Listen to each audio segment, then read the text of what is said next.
True story, they refused my inheritance, so I rewrote it to teach them a lesson. Have you ever watched the child you devoted your life to cast you aside for the person they married? Have you ever felt your very essence, your history, your memories, being systematically erased, piece by agonizing piece, by someone you invited into your home, into your life? I have. But they didn't know I would be the one to write the final chapter of their story. They mistook my patience for weakness, my love for docility, and my quiet nature for a lack of resolve. They were about to learn how profoundly wrong they were. It was a crisp autumn evening, the kind where the air bites just enough to remind you winter is coming, carrying the faint scent of wood smoke and damp leaves. My ancestral home, the very ground where generations of my family had laughed, cried, loved, and lived, the place where I had raised my son, Leaf, was now bathed in the harsh, unforgiving glow of countless new spotlights. These weren't the warm, welcoming lights of a family gathering. They were cold, almost clinical beams, illuminating every stark, unfamiliar surface. The house, once a warm, comforting embrace of history and cherished memories, a living testament to our lineage, now stood before me like a stranger, an alien structure that mocked everything I held dear, every thread of my past woven into its very foundation. It looked like a spaceship had landed in the middle of a beloved forest. The grand reveal party, Vespera had called it, her voice lilting with a self-congratulatory air. My daughter-in-law, Vespera, had orchestrated this spectacle, this gutting of my past, this architectural lobotomy, without so much as a whisper of consultation. For years, I had allowed Leaf and Vespera to live in the house, rent-free, with the understanding that it would eventually be Leaf's. It was meant to be a gift, a legacy, a safe harbor for my son and his future family.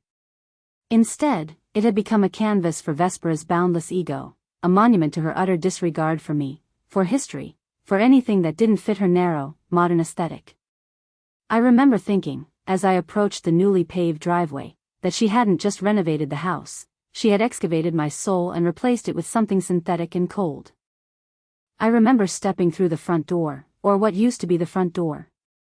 The sturdy, wide oak, hand-carved by my great-grandfather, a piece of art in itself, had been the threshold over which every significant event in my family had passed. Now, it was gone, replaced by sleek, cold glass and chrome, a barrier, not an invitation. Inside, the familiar scent of old wood, beeswax polish, and the faint, sweet perfume of blooming jasmine from the garden, forever etched in my memory and heart, was obliterated by the sterile, acrid smell of fresh paint, new synthetics, and the sharp tang of recently cut marble. My eyes darted around frantically, desperately trying to find a single piece of myself, a single corner that whispered of the life I had lived there, a familiar crack in the plaster, a faded water stain from a forgotten storm. Nothing. The walls, once adorned with generations of family portraits and the vibrant, ethereal landscapes painted by my grandmother, were now stark white, punctuated by abstract art that looked disturbingly like a child's angry scribble, splashes of violent color with no discernible form or meaning. The antique fireplace, a magnificent hearth around which we'd gathered for countless Christmases, where Arthur and I would read stories to Leaf by the flickering light, had been ripped out, replaced by a minimalist electric one that glowed with an artificial, soulless fire, offering no warmth, no comfort. My breath caught in my throat, a physical gasp of shock and profound loss. This wasn't just a renovation, it was an exorcism. An exorcism of me, of my family's spirit, of every memory I held sacred, every echo of laughter and whispered secret. It was as if a giant eraser had swept through my life, leaving behind a blank, terrifyingly empty space. And then, Vespera appeared, a vision of predatory elegance, gliding towards me with a dazzling, almost terrifyingly perfect smile plastered across her perfectly made-up face. She was draped in a shimmering, expensive-looking gown, a cascade of emerald silk that seemed to mock the muted autumn colors outside. Her blonde hair, usually meticulously styled, was now sculpted into an immaculate, architectural coiffure, sharp and precise. She looked like she belonged on the cover of a high-fashion magazine, not in the home where I'd changed Leaf's diapers, where I'd sat on the floor playing with toy cars, where I'd nursed him through chickenpox. Ilara. You made it. Her voice, usually a little too high-pitched, was now dripping with a syrupy sweetness that made my teeth ache, like biting into something overly sugared. She air-kissed my cheek, her cold, dry lips barely grazing my skin, a gesture of hollow affection. What do you think? Isn't it just divine? Divine? My home, my sanctuary, the repository of my entire adult life, looked like a sterile, soulless showroom, an art gallery for a billionaire who hated art. Vespera, I began, my voice a little shaky, a tremor I desperately tried to suppress. What have you done? Where is everything?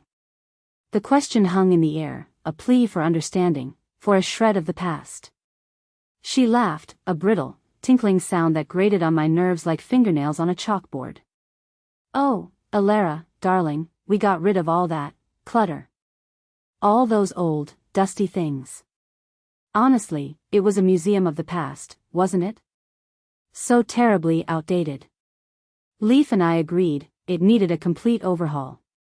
A modern touch, you know. Something fresh, vibrant, for our future. The words, our future, hung in the air, a thinly veiled dagger aimed straight at my heart, twisting painfully. It was no longer my home, it was theirs. And I was merely a relic, an antique, a piece of clutter, to be swept away, discarded like an old broken toy. My home, my very identity, had been declared obsolete. Then came the public humiliation, a performance designed for an audience. She took my arm, her grip surprisingly firm, practically dragging me towards a group of their friends, people I barely knew, young, fashionable couples who looked at me with a mixture of polite curiosity and thinly veiled condescension, as if I were a strange, old exhibit in this new, modern museum. Everyone. Vespera announced, her voice rising slightly, cutting through the background chatter. This is Alara, Leaf's mother. Isn't she just a gem? She owned this house, you know, before Leaf and I took it off her hands. Bless her heart, she tried her best with it, but you know how it is with the older generation, don't you? A bit stuck in their ways, afraid of change. She patted my hand, a gesture that felt less like affection and more like ownership, a public declaration of her triumph. We really had to bring it into the 21st century for her, didn't we? All those dusty old heirlooms and heavy drapes just didn't suit our aesthetic, or honestly, a modern family's needs. We even had to put in a smart home system for her. Bless her, she can barely work the TV remote, can she? The laughter rippled through the group, a collective snicker that echoed in the vast, empty space that was once my cozy living room. My face burned, a furious blush creeping up my neck. My outdated taste, my perceived inability to manage my own affairs, my very age, all laid bare and mocked for a room full of strangers. I stood there, frozen, a public spectacle of my own irrelevance, my dignity stripped away in front of a smiling, indifferent crowd. It felt like standing naked in the town square. I turned to Leaf, my son, my only child, who was standing nearby, a glass of champagne in his hand, his eyes fixed on some distant point. His eyes met mine for a fleeting second, a flicker of something unreadable. Was it shame? Embarrassment? Before he quickly averted his gaze, pretending to be engrossed in a conversation with someone else. He didn't say a word. Not one. He didn't defend me. He didn't contradict Vespera. He didn't even offer a sympathetic glance, a subtle nod, a silent apology. He just stood there, silently endorsing her cruel performance, his silence a complicit agreement. His silence was louder, more painful, than all of Vespera's cutting remarks combined. It was the final, devastating blow, the realization that the boy I had raised had been utterly consumed by this woman, this life. This public disgrace, coupled with the complete and utter disregard for my property, for my very being, shattered the last shred of patience I had left. Something inside me snapped, irrevocably, like a taut string finally giving way. And in that moment, a cold, clear resolve settled in my heart, sharp and unyielding. They had no idea what they had just unleashed. And you think this was the first time? Oh, if only. If only this grand spectacle of humiliation had been an isolated incident, a single cruel joke. No, this was just the crescendo of a symphony of disrespect that had been playing for years, a slow, insidious erosion of my boundaries, my dignity, and my relationship with my own son. It was like living in a slow-motion car crash, where you see every twisted piece of metal, every shattering pane of glass, but you can't stop it. It started subtly, as these things often do, like a tiny crack in a dam. When Leaf and Vespera first moved into the house, after my beloved husband, Arthur, passed away, I was so relieved. Leaf was my world, my light, my reason for being, and losing Arthur had left a gaping, aching hole in my soul. I wanted Leaf to be happy, to build his life, and I thought having them in the house would keep our family close, a warm, comforting presence in my new, solitary existence. I remember telling Vespera, "Make it your own, dear. This is your home now, too."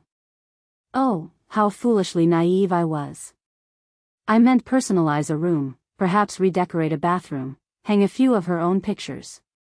I didn't mean erase me entirely, paint over my memories, or dismantle my life. At first, it was little things, almost imperceptible shifts, like furniture subtly rearranged. My favorite armchair, a comfy, worn piece that had been Arthur's, smelling faintly of pipe tobacco and old books, would be moved from its place by the window to a dark corner, then banished to the attic, then eventually, I discovered, donated to a charity without my knowledge or consent. My porcelain doll collection, a hobby passed down from my mother, each doll a cherished memory, slowly disappeared from display cases, relegated to dusty boxes in the garage. It's just so. Victorian, Alara, Vespera would say, wrinkling her nose as if detecting a foul odor. Doesn't really fit the modern aesthetic we're going for. It makes the house feel so old. Her words were always delivered with a saccharine smile that fooled no one, least of all me. Then came the comments, sharper, more direct, always delivered with that same infuriating smile. "Oh, Alara, are you really going to wear that to dinner? It's a bit mumsy, isn't it? Leaf and I are going to a rather chic restaurant." Or, when I offered to cook, a skill I prided myself on, a way I connected with my family, "No, Alara, you just sit down. We wouldn't want you to tire yourself out. Besides, your recipes are a little heavy for our palates. We're trying to eat lighter these days."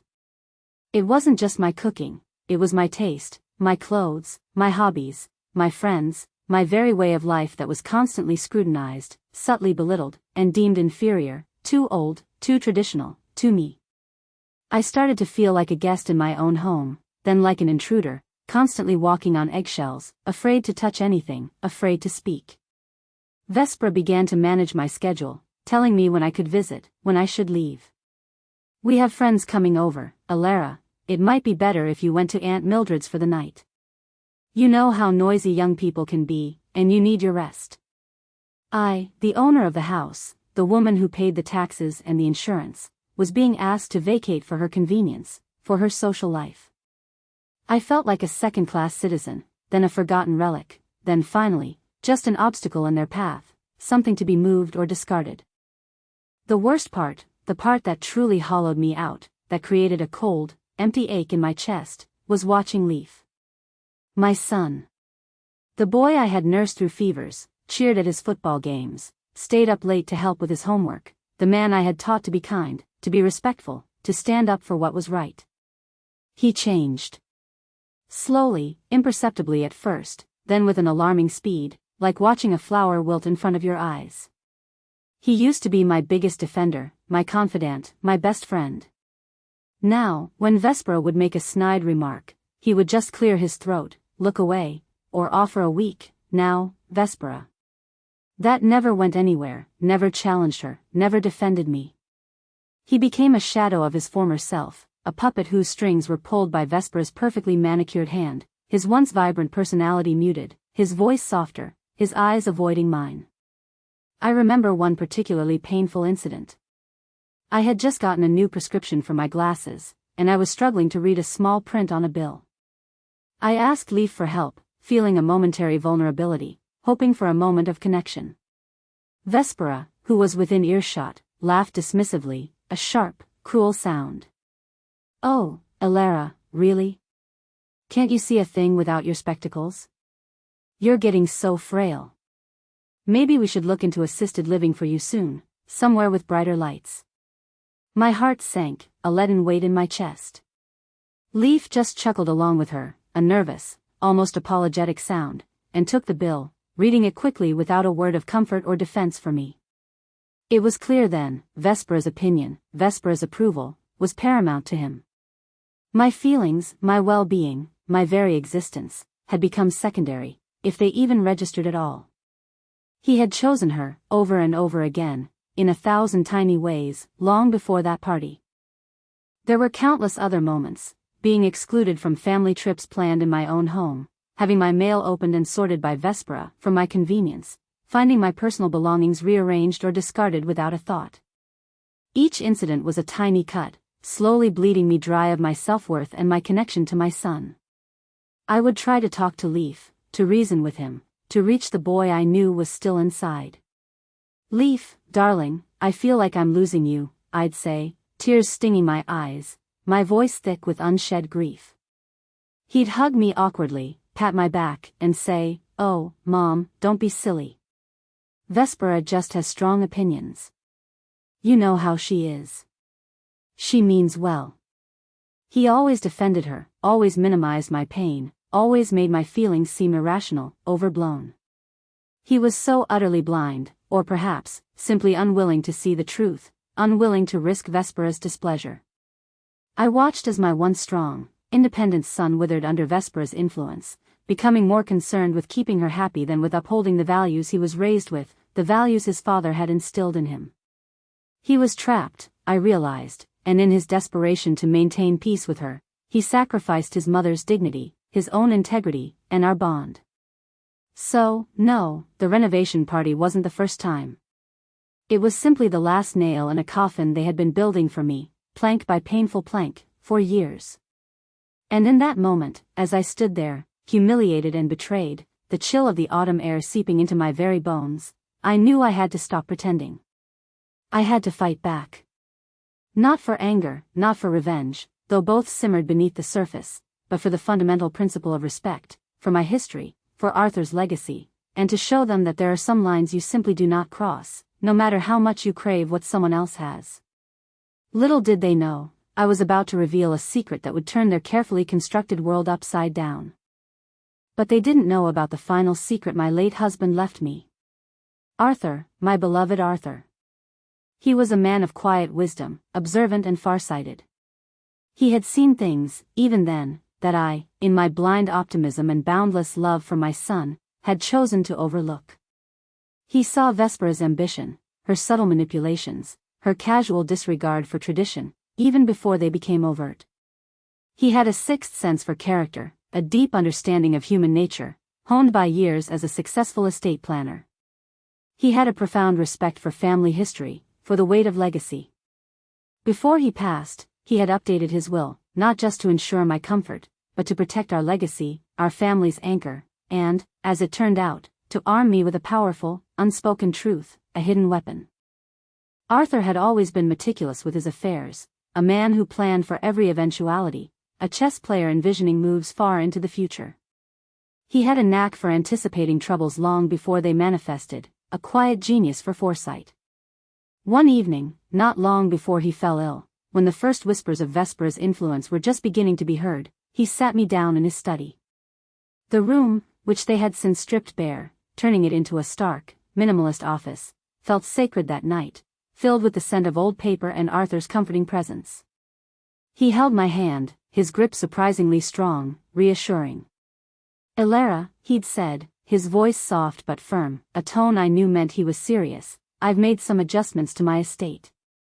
It's nothing to worry about now, but it's a safeguard. A just-in-case measure, should things ever deviate from the path of respect and family values." He went on to explain that while the house was deeded to me, and eventually intended for Leaf, he had put certain clauses into the will and, crucially, a separate, intricately detailed trust agreement. This trust was designed specifically to protect the ancestral home from being sold or otherwise liquidated by anyone other than me, and under very specific, carefully defined conditions for its eventual inheritance. He'd foreseen a scenario where an in-law might try to exert undue influence, or where Leaf, being somewhat pliable and eager to please, might make rash decisions under pressure, sacrificing heritage for ephemeral trends. The house, he'd explained, his gaze sweeping around the study, as if imprinting it on his mind, is not just bricks and mortar, Elara. It's our history, our family's anchor, a living document of our past. It shouldn't be vulnerable to someone's whims or greed, to be torn apart and sold for profit by those who don't understand its true value. This trust ensures that if the house ever passed to leaf, and if certain conditions were not met regarding its preservation or respect for its legacy, for example, if it were to be drastically altered without unanimous consent, or if someone attempted to liquidate it for personal gain without genuine need, it could not be easily alienated or, more importantly, profited from by someone who didn't genuinely value it. And the terms ensure that if Leaf ever tried to transfer ownership to a spouse without full compliance with the spirit of the trust, it would trigger a reversion clause, placing it under a charitable foundation until such time as a rightful heir, truly aligned with our values and the heritage of this home, could inherit. At the time, I nodded, understanding vaguely, but mostly dismissing it. My mind was still reeling from Arthur's illness, and I couldn't fathom Leaf ever letting anyone disrespect our home, let alone my future daughter-in-law. I was too wrapped up in the hope of family unity, too optimistic about love conquering all. How wrong I was. Arthur's quiet foresight, his deep love for our family's heritage, had built a fortress I hadn't even known existed, a legal masterpiece designed to protect what truly mattered. This wasn't just a will, it was a strategically rewritten testament, a legal labyrinth designed to protect, and, as I would soon discover, to expose. The night of the party, as Vespera's cruel words echoed in my ears and Leaf's silence twisted the knife in my heart, the true genius of Arthur's foresight dawned on me with startling clarity, like a light finally being switched on in a dark room. This wasn't just a just-in-case measure anymore. This was the moment. The ultimate insult, the complete erasure of my presence from my own home, had pushed me to the edge of an abyss. The shame, the public mockery, the blatant disrespect for everything I was and everything I owned, had ignited a fire in me that I hadn't felt in years, a cold, unwavering flame of resolve. I left the party early, the sterile, alien atmosphere choking me, the sounds of forced laughter and superficial chatter grating on my ears. I didn't say goodbye. I just walked out, the sounds of revelry fading behind me, replaced by the roar of determination in my ears, a quiet but powerful hum. As I drove away, my mind was clearer than it had been in years, every doubt, every hesitation, burned away by the fury. The tears flowed freely, not from sadness, not from despair, but from a profound sense of anger, betrayal, and a fierce, unyielding resolve. But beneath that, a fierce resolve hardened my spirit, transforming grief into strength. They had underestimated me. They had mistaken my patience for weakness, my love for docility. They thought they had won. But they had just given me the final, undeniable reason to play my trump card. The very next morning, I called my attorney. Mr. Henderson, a kind, elderly gentleman with wise, crinkly eyes who had handled Arthur's affairs for decades, listened patiently as I recounted the events of the previous night, my voice trembling with suppressed fury, but growing steadier with each word. When I finished, the silence on his end was long, thoughtful. Then, he simply said, "Elara, Arthur was a very wise man. He anticipated a situation much like this. The trust is ironclad. And it's time to activate it." His voice was calm, reassuring, a balm to my raw nerves. He understood. He had known Arthur, truly known him, and understood his motivations better than anyone. The decision was made.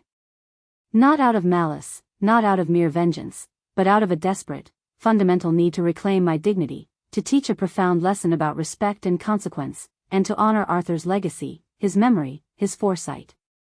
The house wasn't just a house, it was a symbol of our family, our history, our values. And they had desecrated it. They had crossed a line drawn by generations of my family, and sealed by the love and foresight of my late husband. They were about to learn that true wealth wasn't about material possessions, but about respect, integrity, and the sacred bonds of family. And the lesson would be delivered on their doorstep, by the hand of the woman they had so carelessly discarded. And then, the day came. The day everything would be laid bare, the quiet, precise dismantling of their careless future. I had chosen a Tuesday. Not a special day, not a holiday, just an ordinary Tuesday morning, indistinguishable from any other. There was no grand family dinner, no dramatic will reading around a mahogany table, no theatrical confrontation. That wasn't my style, not anymore. My style now was quiet, deliberate, and undeniably firm, like a surgeon's scalpel, precise, clean, and utterly effective. I wanted the impact to be sharp, precise, and entirely unavoidable, delivered by the cold, impersonal hand of the law. Mr. Henderson, my attorney, arranged for the official notice to be delivered. It wasn't a personal visit from me, because I knew I couldn't face Vespera's feigned innocence or Leaf's pathetic excuses just yet. I needed my strength, my resolve, untainted by their immediate reactions. The notice arrived via certified mail, addressed to Leaf and Vespera jointly, a formal, official envelope that would stand out among their usual junk mail. Separately, a more detailed legal document was sent to their lawyer, laying out the full legal framework. I spent that morning at a quiet cafe on the edge of town, one I'd never visited before, sipping tea, my hands shaking slightly but my resolve as solid as bedrock. I imagined the scene as they opened the envelopes. Vespera would likely tear it open first, dismissively, expecting some mundane bill or invitation, perhaps a new catalog for expensive home decor. Leaf would probably be hovering, distracted, engrossed in his phone, as usual. The first document was a formal notification from my legal team. It stated, in clear, concise legal terms, that due to certain breaches of the original agreement regarding the occupancy and maintenance of the property, and in accordance with the previously established terms of the Alara Thorne Family Trust, the property located at 14 Elmwood Lane, my home, their current residence, was now subject to immediate reevaluation of its occupancy terms. It detailed that the complete and unauthorized renovation, which had drastically altered the character and historical integrity of the home, constituted a direct violation of the underlying agreement that allowed their rent-free use. It mentioned a specific clause within the trust that stipulated the property could not be significantly altered, demolished, or sold without my explicit, written consent, and that any such unauthorized action would trigger a reversion clause, placing the property under the direct administration of the trust, specifically preventing its direct inheritance by individuals who demonstrated a disregard for its original character and purpose. It was polite, professional, and utterly devastating in its implications.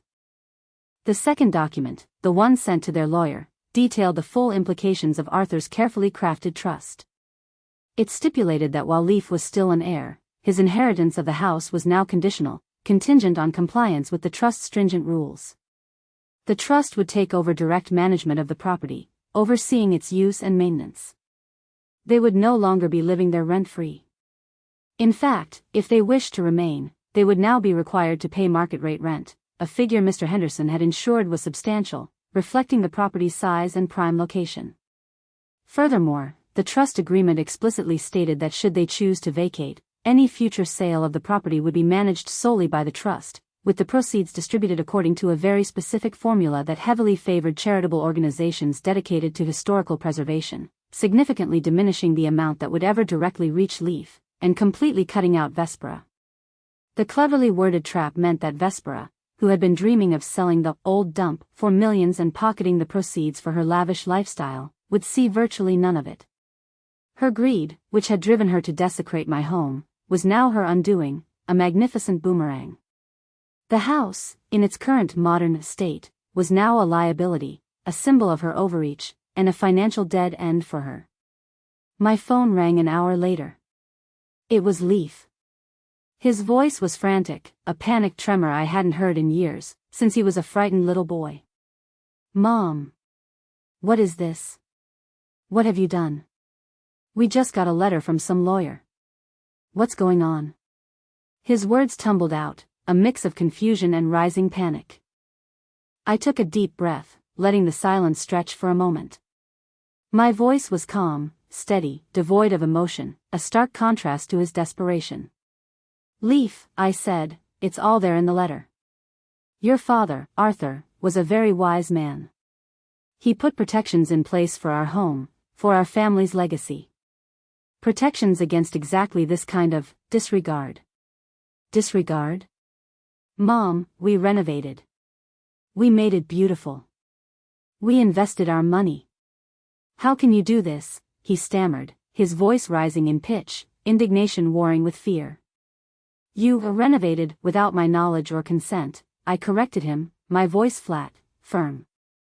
You publicly humiliated me in what used to be my living room, in front of strangers. You stripped my home of its soul, of every memory I cherished. And you, my son, stood by and watched, silent, complicit. This house was meant to be a legacy, a living history, not a blank canvas for Vespera's ego or a cash cow for her greed. My voice betrayed no emotion, no hint of the pain he had inflicted. Then I heard Vespera in the background, her voice shrill and piercing, a banshee's wail. What do you mean, we can't sell it? This is absurd. Leaf, tell her. We'll sue. This is our home now. She can't do this. Her voice broke, a raw sound of disbelief and rage. I could practically hear the color draining from Leaf's face. He knew. He finally understood the full, chilling implication, the unbreakable legal net his father had woven. Vespera's dream of inheriting a valuable property and flipping it for millions was shattered, irrevocably. The house, painstakingly redesigned to her exact, expensive tastes, was now legally bound, unable to be sold for profit in a way that would benefit her. It was a beautiful, opulent cage built by her own hands, a monument to her folly. Mom, please, Leaf pleaded, his voice now a whisper, laced with desperate regret, can't we talk about this? We can fix this, right? You can just undo it. We'll put things back, we'll talk to Vespera. His desperation was palpable. Undo it, Leaf? I asked, a bitter, hollow laugh escaping me. Can you undo the years of disrespect? Can you undo the way you let her walk all over me, diminishing me, erasing me? Can you undo the public humiliation? Can you undo the stripping of my memories from those walls, the destruction of everything that made that house a home? No, Leaf. Some things, once done, cannot be undone. This is the consequence of your choices, and Vespera's actions. The house will remain. It will be protected, forever. But it will no longer be free for you, nor will it ever be a source of profit for Vespera. Your father made sure of that. And now, so have I. I could hear Vespera screaming in the background now, a flurry of curses and accusations directed at Leaf, at me, at the world. Leaf just kept repeating my name, a broken, desperate sound, a plea for something he had irrevocably lost. I hung up. The silence that followed was not empty, but full of the quiet satisfaction of a battle long overdue, finally fought and won. The look of shock on Vespera's face, which I could only imagine, and the dawning regret on Leaf's, were not for me to witness in person. The legal notice, delivered by a quiet, impartial hand, was all the climax I needed. The trap had sprung. And the lesson had begun. So where is my daughter-in-law who called me the maid now, you ask? Well, it's been a few months since that Tuesday morning. The dust, both literal and metaphorical, has begun to settle, revealing the stark landscape of their choices. Vespera, true to her nature, initially went into a full-blown rage, an explosion of fury that probably shook the very foundations of the newly renovated house. She tried to fight the trust, of course. She consulted her own lawyers, expensive ones, who quickly informed her that Arthur's trust was, as Mr. Henderson had stated, ironclad. Every loophole had been anticipated, every contingency planned for with meticulous detail. Her attempts to contest it were futile, only adding to her escalating legal fees and exposing her true, avaricious colors to anyone who would listen, to anyone who might have once admired her facade. The dream of selling my ancestral home, gutted and renovated to her modern taste, for a massive profit was utterly crushed. She had invested so much of her own money, her energy, and, more importantly, her boundless ego into that renovation, only for it to become a beautiful, empty shell that she could neither fully own nor profit from. It was a golden cage she had built for herself. The trust, now in full effect, required them to either pay market-rate rent, a substantial sum that Vespera deemed an insult, especially for a house she believed was hers by right of her perceived conquest, or vacate.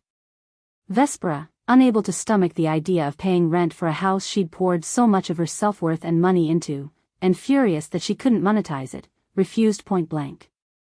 Her true motivation was laid bare for Leaf to see, undeniable and ugly. It was never about creating a home, building a family, or cherishing history, but about acquiring a valuable asset, a stepping stone to greater wealth. She threw temper tantrums, accused Leaf of being a spineless mama's boy, and eventually, after weeks of bitter arguments and the crushing realization that she would gain nothing from staying, she moved out. I heard through the grapevine that she packed her bags in a huff and went back to her own family, disgusted by what she called this whole antiquated family drama, and Leaf's spineless inability to control his mother. Their marriage, built on superficiality, Vespera's control, and Leaf's compliant weakness, crumbled under the weight of financial disappointment and exposed greed. She left Leaf, stripped of her perceived inheritance, angry, humiliated, and utterly alone. And Leaf? Oh, Leaf. The silence, the shame, the slow dawning of realization, like a prolonged, painful sunrise. After Vespera left, he tried to contact me incessantly. Calls, texts, even a handwritten letter delivered to my new address, filled with shaky apologies and desperate pleas. He wanted to apologize, to explain, to beg for forgiveness, to undo the years of neglect. He finally saw Vespera for who she truly was, a calculating, self-serving woman who had manipulated him, used him, and ultimately abandoned him when she no longer had anything to gain. He saw how she had alienated him from me, how he had allowed himself to be transformed into her puppet, dancing to her tune. He saw the years of disrespect, not just to me, but to his father's memory and legacy, to the very values Arthur had tried to instill in him. He saw, finally, what he had lost, what he had sacrificed. I didn't answer his calls for a long time. I needed space. I needed to heal. He was living alone in the renovated house, a stark, cold monument to his mistakes, to his complicity. He was paying the full market rent to the trust now, a constant, tangible reminder of his choices, a silent penance. He's struggling, I hear. The house feels empty to him, despite its new, sleek design. The silence there must be deafening, filled with the echoes of Vespera's demands and his own crushing guilt. He's trying to build a relationship with me again, tentatively, cautiously. He's starting to ask about family stories, about his father, about the history of the house, about the real meaning of legacy. He's slowly, painfully, finding his way back to who he used to be, before Vespera's influence consumed him. It's a long road for him, filled with lessons he never wanted to learn, lessons that cost him dearly. As for me, I found a beautiful, small cottage on the outskirts of town, with a lovely garden bursting with late-blooming flowers and a porch swing where I can watch the sunsets, feeling the gentle breeze on my face. It's quiet, peaceful, and entirely mine, filled only with the things I love, the memories I choose to keep. I've reclaimed my power, my peace, and my voice. The ancestral home, while physically altered, is now spiritually protected, its legacy secured. The trust ensures its history, its historical significance, will endure, free from the whims of greed, free from desecration. It will one day pass to a generation that values heritage over superficiality, respect over entitlement. The lesson? Never test anyone's patience to its limits. Never mistake kindness for weakness. And never, ever, underestimate the quiet strength of a mother, especially one who has lost everything and has nothing left to lose but her dignity, her history, her very soul. Sometimes, the most powerful weapon isn't anger or vengeance, but a quiet, strategic, and utterly unbreakable resolve. Are there any other mothers out there who have forgotten themselves for the sake of their children's happiness? Who have endured disrespect, silence, and betrayal, only to find their own quiet strength? Share your stories. My channel is full of similar tales of life lessons learned the hard way, of resilience, and of reclaiming your power. Subscribe, turn on notifications so you don't miss a single story, and share your own troubles and thoughts in the comments below. Let's talk about it.